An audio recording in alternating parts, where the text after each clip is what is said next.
So here we have the Hyundai Santa Fe on a 57 plate. Going to start off by showing you around the outside of the car, and then we'll hop in and run through some controls on the inside.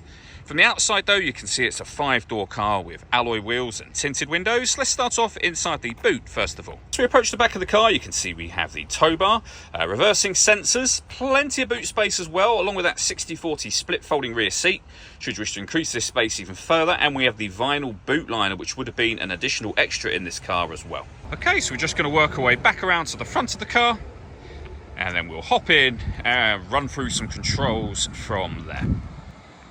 Briefly before we climb in, I think it's well worth seeing the interior from this exterior point of view. There's plenty to run through on the dashboard, so let's hop in and we'll do that now. Okay, now that we're inside the car, we're going to start off with the dials. So you can see in the centre there, we have the speedometer and the total miles for this car. They are 88,721.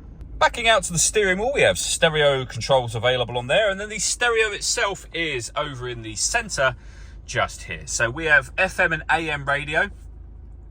We actually have a tape deck, as you can see, which is very rare these days.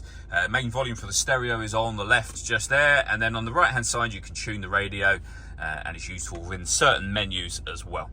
Beneath that, we've got a heated rear screen, hazard warning lights. This button will send the car's air conditioning to the front screen. Speaking of air conditioning, we have dual zone climate control, so you can adjust the passenger and driver temperature. You can increase and decrease the fan speed. You can determine what direction you'd like the air to be distributed in. And when you're happy with those settings, you can turn your air conditioning on or off. It's on at the moment, so it's off, back on again.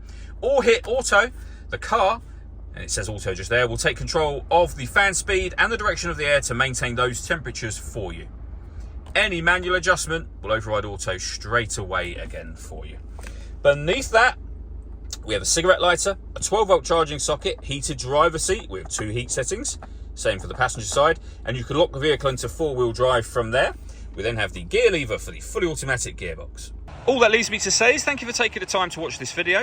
If you'd like to come and see the car in person and have a test drive, please feel free to give us a call here at Glenbourne's. We'd love to hear from you soon.